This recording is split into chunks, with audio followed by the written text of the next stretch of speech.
देखो, जितने भी बच्चे कक्षा 10 में हैं 2025 में अपना अर्धवार्षिक परीक्षा देने वाले हैं, तो उन सभी के सभी विद्यार्थियों के लिए आज की इस क्लास में हम लेकर के आ गए हैं सामाजिक विज्ञान का पेपर। जैसा कि आप लोगों को पता है कि आप लोगों का जो अर्धवार्षिक परीक्षा जो है स्टार्ट हो चुकी है, सभी के सभी स्कूलों में अर्धवार्षिक परीक्षा चालू हो गई है।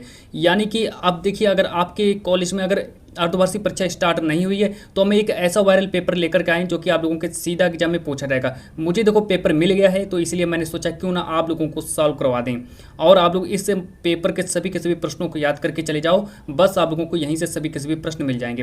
देखो, एकदम वायरल पेपर है, बस आप लोगों को यही सब प्रश्न देखने को मिलेंगे जो मैं आज की इस क्लास में बताने वाला हूँ। सबसे पहले देखो, अगर हम बात करें, आप लोगों का पूर्णांक जो है 70 में 70 नंबर का पूर्णांक रहने वाला, मतलब कि आज की इस क्लास को देखने के बाद आप लोगों का सामाजिक विज्ञान का टेंशन खत्म हो जाएगा। फिर अगर हम औरंग की बात करें, समय आप लोगों का 3 घंटे 15 मिनट का रहने वाला है। पेपर देने जाओगे तो सब कुछ आप लोगों को यही सब कुछ लिखा हुआ मिलेगा। और यहाँ पर अगर हम औरंग की बात करें, नोट दिया प्रारंभ के 15 मिनट आप लोगों को पढ़ने के लिए सब कुछ दिया जाएगा। तो पेपर तो आप लोगों को यही वाला दिया जाएगा। पेपर आप लोगों का मिल चुका है, बस पूरा एकदम तैयार कर लो। इस पेपर के जितने भी प्रश्न हैं सबको तैयार करके चले लो, पता नहीं यही वाला पेपर आप लोगों के सीधा एग्जाम में रखा हुआ मिल जाए। अब देखो, यहाँ पर हमारा निर्देश लिखा, निर्देश को पढ़ेंगे कि यह प्रश्न पत्र 2 खंडों में विभाजित होगा, मतलब कि 2 खंडों के, खंड आ और खंड बा। अब देखो, बात करते हैं खंड आ में 20 नंबर का बहुविकल्पी प्रश्न भी पूछा जाएगा। तो खंड आ में आप लोगों का 20 नंबर का बहुविकल्पी प्रश्न भी पूछा जाएगा। फिर अगर हम और देखो आगे बात करें, जो आप लोगों का खंड बा है, खंड बा जो है जिसमें 50 अंक का वर्णनात्मक प्रश्न भी होगा। अब देखो आगे बात करते हैं, सभी किस भी प्रश्नों को नोट कर लीजिए, यही सब प्रश्न आने वाले हैं। पेपर आप लोगों का मिल गया है, अर्धवार्षिक परीक्षा का पेपर मिल गया है। खंड आज से स्टार्ट करते हैं। सभी किस भी बहुविकल्पी प्रश्नों को नोट करके और याद करके चले जाओ। कॉपी में अलग अलग से नोट कर लेना, क्योंकि पेपर मिल चुका है तो सभी किसी भी प्रश्नों को एक तरफ से नोट कर लेना। अब देखो, मैं एक एक करके सभी के सभी प्रश्नों को उत्तर बता दे रहा हूँ, आप लोग बस नोट करो और पेपर जा करके उस पेपर में छाप देना। प्रश्न नंबर 1 देखो, हमसे कह रहा है कि राष्ट्रवाद का प्रारंभ किस देश से हुआ था। तो राष्ट्रवाद का प्रारंभ देखो किस देश से हुआ, पेपर में 1 नंबर का प्रश्न आएगा। तो इसका हमारा सही जवाब हो जाएगा हमारा फ्रांस, हमारा राइट आंसर हो जाएगा। तो जैसे ही ये वाला प्रश्न है तो आप लोगों को फ्रांस को सही करना है। चलो बात करते हैं प्रश्न नंबर 2 के बारे में। यहाँ पर देखो, प्रश्न नंबर 2 देखो, हमसे कह रहा है कि जर्मनी के एकीकरण में मुख्य भूमिका किसकी थी। जो जर्मनी का जो एकीकरण जो था, जर्मनी के एकीकरण में किसकी मुख्य भूमिका थी। तो मेरे प्यारे बच्चों, 1 नंबर का प्रश्न आएगा। और जैसे ही आप लोगों के अर्धवार्षिक पेपर में ये वाला प्रश्न है तो आप लोगों को कौन सा सही करना है। तो यहाँ पर प्रश्न नंबर 2 का हमारा सही जवाब हो जाएगा ऑटो वन बिस्मार्क को सही करना है। तो आप लोगों को ऑटो वन बिस्मार्क को सही करके चले जाना। बस पूरा एकदम रियल पेपर यही वाला आएगा, छप चुका है, पेपर मिल गया आप लोगों का अर्धवार्षिक परीक्षा का पेपर। बस मेरी 100% गारंटी का आप लोग पूरा का पूरा तैयार करके चले जाओ। अब देखो, बात करते हैं प्रश्न नंबर 3 के बारे में कि महात्मा गांधी अफ्रीका से वापस कब आए। ये तो वेरी वेरी इंपॉर्टेंट है, मॉडल पेपर जो है बहुत ज़्यादा इंपॉर्टेंट है। अब इसका देखो, हमारा प्रश्न नंबर 3 जो है मेरा 1 नंबर का आएगा। तो इसका हमारा सही जवाब हो जाएगा 1915 में। तो महात्मा गांधी जो थे अफ्रीका से वापस कब आए। तो महात्मा गांधी जो थे अफ्रीका से वापस 1915 में आए। अब देखो, बात करते हैं प्रश्न नंबर 4 के बारे में। प्रश्न नंबर 4 को देखेंगे कि करो या मरो का नारा किसका था। तो करो या मरो का नारा किसका था। तो अगर हम इसका आंसर के बारे में बात करें तो करो या मरो का नारा किसका था। तो ये हमारा महात्मा गांधी जी का नारा था। महात्मा गांधी जी ने करो या मरो का नारा दिया था। तो आप लोगों को कौन सा ऑप्शन याद रखना है, महात्मा गांधी जी को याद रखना है। तो देखो, महात्मा गांधी कहाँ पर हैं। तो हमारा ऑप्शन नंबर हमारा 4 हमारा सही हो जाएगा। तो महात्मा गांधी हमारा पूरा सही जवाब हो जाएगा। जो मेरा प्रश्न पेपर में 1 नंबर का प्रश्न आएगा, पूरा एकदम 70 में 70 नंबर छापोगे, इस बात की मेरी गारंटी है। एक भी प्रश्न छोड़कर नहीं आओगे, जब आप लोग इस पूरे के पूरे पेपर को तैयार कर लोगे। अब बात करते हैं प्रश्न नंबर 5 के बारे में। प्रश्न नंबर 5 को देखेंगे कि भारत में राष्ट्रपिता कहकर किसको संबोधित किया जाता है। किसको संबोधित किया जाता है। तो यहाँ पर देखो, हमारा ये प्रश्न जो है 1 नंबर का प्रश्न आएगा। तो भारत में राष्ट्रपिता किसको कहते हैं। तो इसका देखो हमारा सही जवाब हो जाएगा महात्मा गांधी। तो महात्मा गांधी जी को हम कहते हैं क्या, भारत का राष्ट्रपिता किसको कहते हैं, महात्मा गांधी जी को कहते हैं। तो आप लोगों को महात्मा गांधी जी पर ही टिक लगाना है। अब यहाँ पर देखो, बात करते हैं प्रश्न नंबर 6 के बारे में। प्रश्न नंबर 6 को देखेंगे कि इनमें से किस राज्य में काली मृदा मुख्य रूप से पाई जाती है। प्रश्न पेपर में 1 नंबर का प्रश्न आएगा। तो काली मृदा कहाँ पाई जाती है। तो प्रश्न नंबर 6 का हमारा देखो सही जवाब हो जाएगा। 4 ऑप्शन दिए हैं, जम्मू कश्मीर दिया, राजस्थान दिया है, महाराष्ट्र दिया, झारखंड दिया है। लेकिन हमारा सही जवाब हो जाएगा हमारा यहाँ पर महाराष्ट्र हमारा सही जवाब हो जाएगा। यानी कि काली मृदा जो है महाराष्ट्र में पाई जाती है। तो आप लोगों को महाराष्ट्र को सही करके आना है।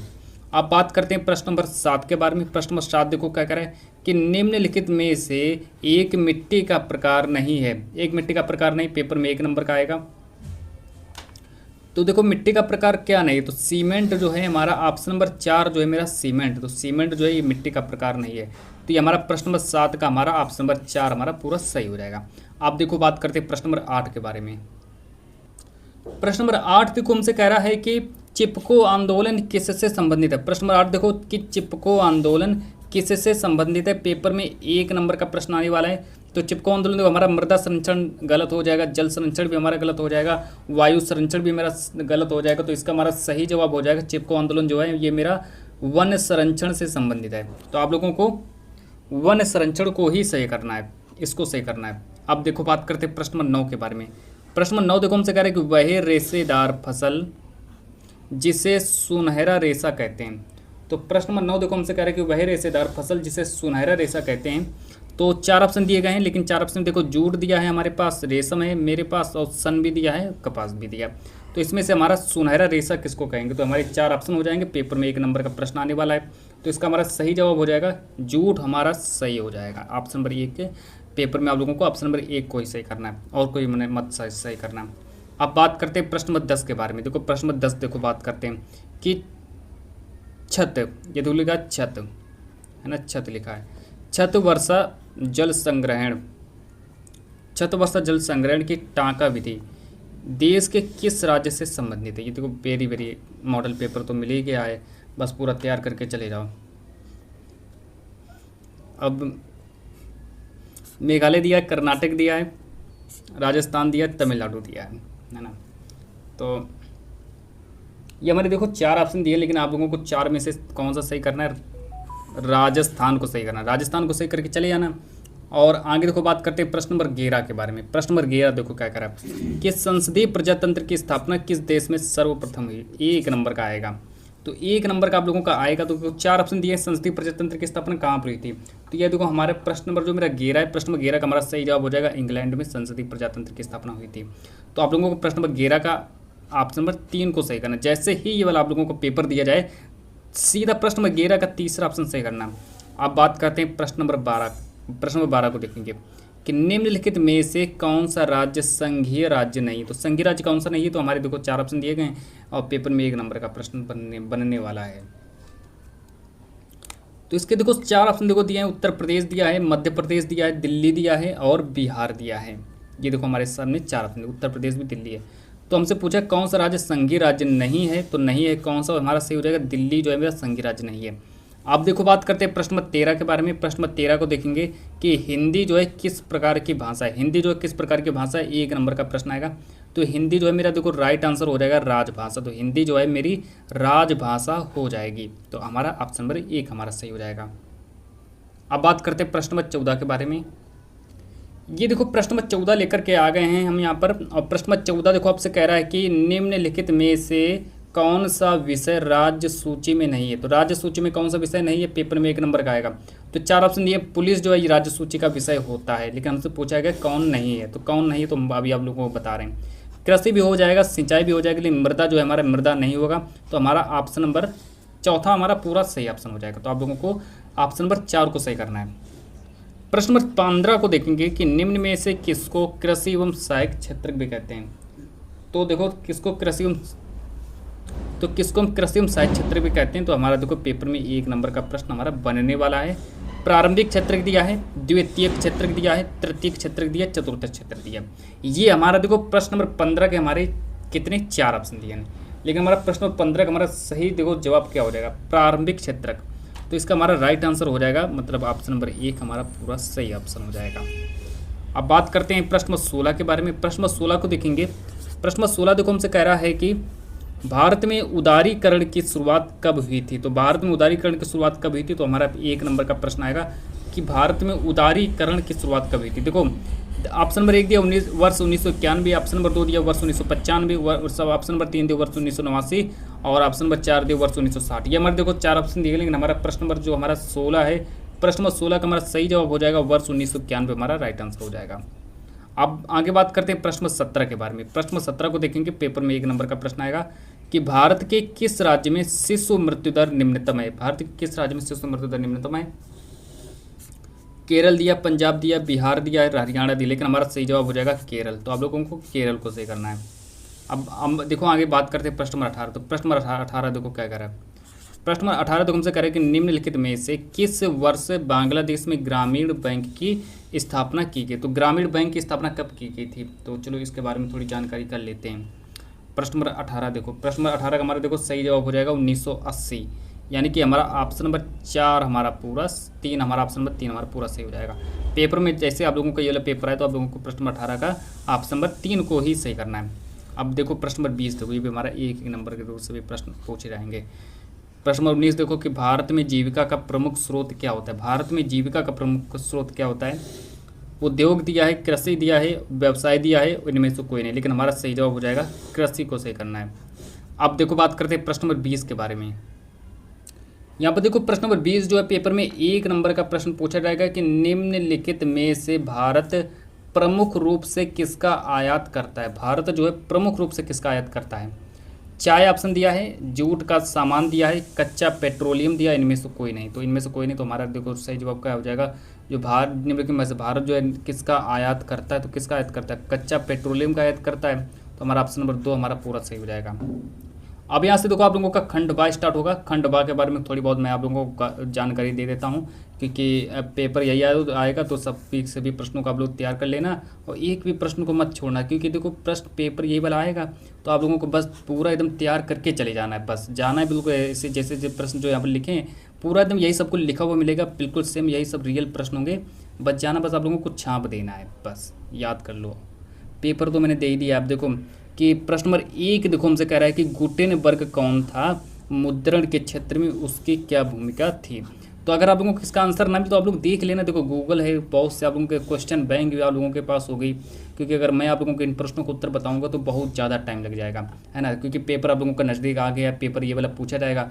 अगर मैं आप लोगों को आंसर भी बताऊँगा तो ज़्यादा टाइम लग जाएगा।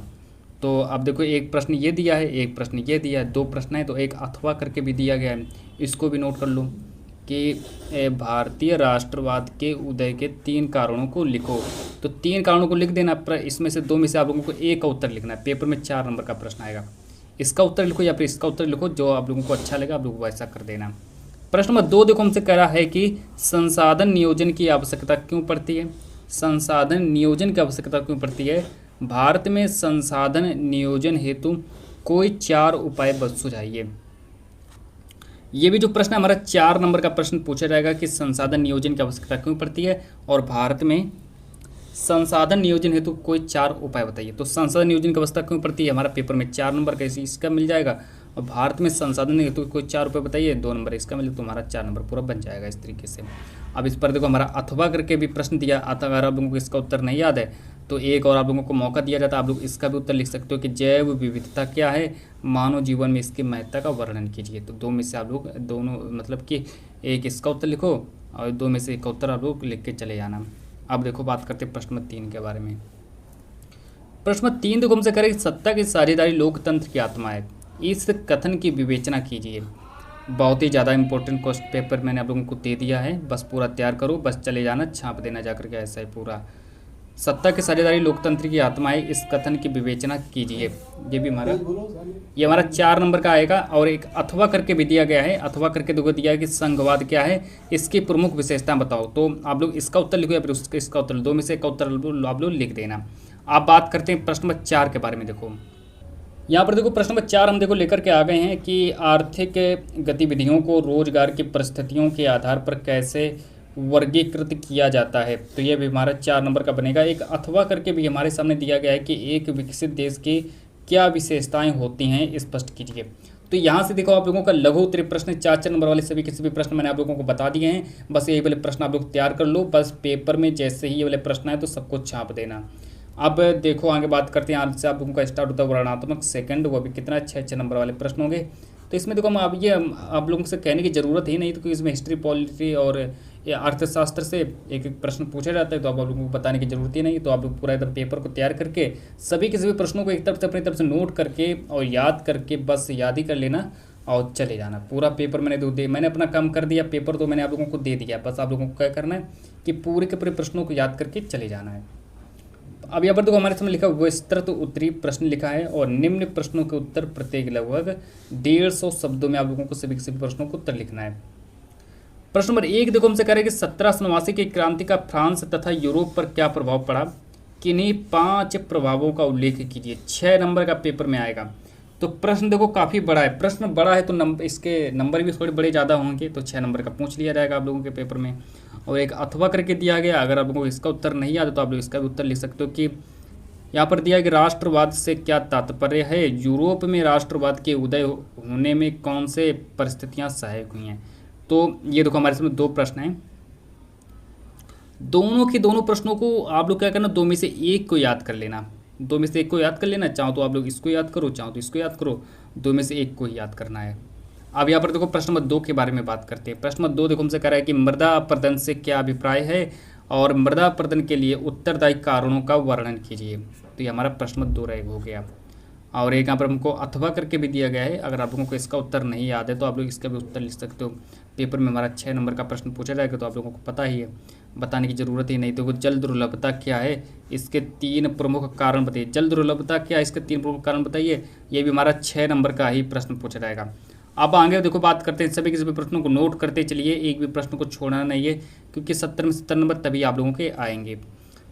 प्रश्न नंबर 3 देखो हमसे कह रहा है कि संघीय व्यवस्था क्या है, भारत की संघीय व्यवस्था की किन्हीं 2 विशेषताओं का वर्णन कीजिए। हमारा 6 नंबर का प्रश्न बन जाएगा सीधा। अथवा करके दिया गया है कि जैव विविधता क्या है, यह मानव जीवन के लिए क्यों महत्वपूर्ण है। तो हमारे देखो ये प्रश्न नंबर 3 का एक अथवा करके दिया गया, तो 2 में से आप लोगों को एक का उत्तर जा करके लिख देना। तो अब देखो आगे बात करते हैं प्रश्न नंबर 4 के बारे में। अब देखो यहाँ पर हम बात करेंगे प्रश्न नंबर 4 के बारे में। प्रश्न नंबर 4 देखो हमसे देखो क्या कह रहा है। प्रश्न नंबर 4 देखो हमसे कह रहा है कि भारतीय लोकतंत्र के समक्ष क्या क्या चुनौतियाँ हैं। जो हमारा भारतीय लोकतंत्र के समक्ष क्या क्या चुनौतियाँ हैं, किन्हीं 3 का वर्णन कीजिए। किन्हीं 3 चुनौतियों को वर्णन करना है। पेपर में हमारा 6 नंबर का प्रश्न आएगा। एक अथवा करके भी दिया गया है कि भारत में तृतीयक क्षेत्र का महत्व बढ़ने के कोई 3 कारण बताइए। तो ये हमारा देखो हमने आप लोगों को 4-4 नंबर वाले और 6-6 नंबर वाले सभी के सभी प्रश्न बता दिए हैं, और बहुविकल्पी प्रश्न भी मैंने आप लोगों को बता दिए हैं। तो सभी के सभी प्रश्नों को तैयार कर लो और यही वाले प्रश्न पढ़ करके चले जाओ। बस ये वाले प्रश्न सब कुछ आप लोगों को पेपर में मिल जाएंगे। अब देखो आगे बात करते हैं, यहाँ से स्टार्ट होता है आप लोगों का मानचित्र संबंधी प्रश्न मैं आप लोगों को बताने वाला हूँ। तो मानचित्र संबंधी प्रश्न जो हैं आप लोगों के पेपर में 10 नंबर का मानचित्र संबंधी प्रश्न भी पूछे जाएंगे। तो सभी के सभी प्रश्नों को यही वाले देखो प्रश्न तैयार करके चले जाओ, जो मैं आप लोगों को आज की इस क्लास में बताऊँगा। क्योंकि ये वाले पेपर देखो यही सेम रियल पेपर तो यही आएगा। तो अब टेंशन क्या लेना, पेपर तो मैंने आप लोगों को दे दिया, बस आप लोग पूरा एकदम तैयार करो, बस जा करके उतार देना जा करके, ऐसा ही पूरा। अब देखो निर्देश मार दिया कि प्रश्न संख्या 9A तथा 9B मानचित्र से संबंधित हैं। मानचित्र से संबंधित है हमारे देखो 9A जो रहेगा 9B मानचित्र से संबंधित है, जिसमें देखो हमारा हिस्ट्री से प्रश्न पूछे जाएंगे और भूगोल यानी कि हिस्ट्री भूगोल है ना। तो इतिहास और भूगोल से प्रश्न पूछे जाएंगे 5-5 नंबर के, 10 नंबर का आप लोगों का बन जाएगा। तो आप लोगों को बताने की ज़रूरत ही नहीं है, आप लोगों को पहले से ही पता होगा। प्रश्न संख्या 9A को पढ़ेंगे कि निम्नलिखित स्थानों को भारत के दिए गए रेखा मानचित्र में चिन्ह द्वारा नाम सहित दर्शाइए। सही नाम तथा सही अंकन के लिए आप लोगों को 1.5 मिला करके आप लोगों को 1-1 नंबर, मतलब कि सभी के सभी प्रश्नों के लिए आप लोगों को 1 नंबर मिल जाएगा। तो अब आप लोग क्या करिए, सभी के सभी प्रश्नों को नोट कर लीजिए और कहीं से भी आप लोग इन प्रश्नों का उत्तर लिख लेना। क्वेश्चन बैंक आप लोगों के पास होगी तो उसमें से देख करके आप लोग इनका इसका उत्तर लिख लेना। मैं आप लोगों को सीधा डायरेक्ट प्रश्न बता दे रहा हूँ कौन कौन से प्रश्न आप लोगों के पेपर में पूछे जाएंगे। पहला ही देखो प्रश्न रख दिया कि वह स्थान जहाँ दिसंबर 1920 में कांग्रेस का अधिवेशन हुआ था। तो कांग्रेस का अधिवेशन कहाँ हुआ था, तो इसका आप लोगों को आंसर देख लेना है। ये हमारा पेपर में 1 नंबर का प्रश्न आएगा। प्रश्न नंबर 2 देखेंगे कि चंद्रशेखर आज़ाद कहाँ पर शहीद हुए थे। तो चंद्रशेखर आज़ाद कहाँ पर शहीद हुए थे, तो इसको भी आप लोग तैयार कर लेना। पूरा एकदम देखो हिस्ट्री वाले प्रश्न चल रहे हैं, फिर मैं आप लोगों को भूगोल के भी प्रश्न बताऊंगा। अब यहाँ पर देखो आप लोगों का प्रश्न नंबर 3 देखो हमसे पूछा गया कि प्रसिद्ध स्वर्ण मंदिर कहाँ पर स्थित है। प्रसिद्ध स्वर्ण मंदिर कहाँ पर स्थित है, तो हमारे 1 नंबर का ये भी आएगा। और सभी किस पे प्रश्नों को तैयार करके चले जाओ। देखो बिल्कुल सेम यही प्रश्न रखे हुए मिलेंगे जैसा मैं आप लोगों को दे रहा हूँ। प्रश्न नंबर 4 देखो हमसे कह रहे हैं कि वह स्थान जहाँ सूती मिल श्रमिकों का सत्याग्रह हुआ था। तो सूती मिल श्रमिकों का सत्याग्रह कहाँ हुआ, तो इसको भी तैयार करो। और प्रश्न नंबर 4 प्रश्न नंबर 5 देखो कि सर्वप्रथम नमक कहाँ बनाया गया। ये भी हमारा 1 ही नंबर का आएगा। तो ये देखो हमने आप लोगों को 5 प्रश्न बता दिए हैं। हिस्ट्री के 5 प्रश्न मैंने आप लोगों को बता दी, 5 प्रश्न तैयार करके चले जाओ, बस आप लोगों का काम हो जाएगा पूरा। अब देखो बात करते हैं 9वीं कि निम्नलिखित भारत के मानचित्र में संबंधित निम्नलिखित को दर्शाइए। अब यहाँ पर आप लोगों को मानचित्र भी दिया जाएगा जिसमें आप लोगों को चिन्ह द्वारा दर्शाना है। जैसे हमारा दिया है कि चाय उत्पादन का एक क्षेत्र, आप लोगों को मानचित्र जब दिया जाए तो उसमें से देख लेना चाय उत्पादन का क्षेत्र कहाँ पर है, तो वहाँ पर इस ये वाला चिन्ह बना देना, ऐसा वाला, तो आप लोगों को पूरा नंबर उसका मिल जाएगा। अब प्रश्न नंबर 2 देखेंगे, हमारा प्रश्न नंबर 1 हो गया जो कि हमारा एक एक नंबर के आएंगे। अब प्रश्न नंबर 2 देखेंगे कि मुंबई बंदरगाह देखो कहाँ पर है, मुंबई बंदरगाह, इसको मैं इस प्रकार के चिन्ह द्वारा नाम से दर्शाना है, तो ये भी हमारा एक ही नंबर का आएगा। तो हमारा मुंबई बंदरगाह को आप लोगों को इस प्रकार के गोलिक रूप में दर्शा देना है। अब आगे देखो प्रश्न नंबर 3 के बारे में बात करते हैं। प्रश्न नंबर 3 देखो हमसे कह रहा है कि जो हमारा सेंट्रल रेलवे का जो मुख्यालय वो कहाँ पर है ना, तो सेंट्रल रेलवे का मुख्यालय कहाँ पर है, और मानचित्र में आप लोगों को ऐसा वाला चिन्ह बना करके दर्शाना है, चिन्ह द्वारा नाम से दर्शाना है। और प्रश्न नंबर 4 देखो कि हैदराबाद नगर को इस तरीके के चिन्ह द्वारा नाम से दर्शाना है, तो आप लोगों को इस सबका एक नंबर मिल जाएगा। और हमारा प्रश्न नंबर 5 देखो करें कि नर्मदा नदी पर बना एक बांध, उसको मैं इस प्रकार के चिन्ह द्वारा नाम से दर्शाना। तो यहाँ से देखो ये मैंने आप लोगों को मानचित्र वाले सभी किसी भी प्रश्नों को बता दिया है, तो आप लोग सभी किसी पेपर को पूरा तैयार करके चले जाओ, और यहाँ से आप लोगों को 70 में 70 नंबर पक्का हो जाएगा। तो चलो आज की इस क्लास को मैं इतना ही रखता हूँ।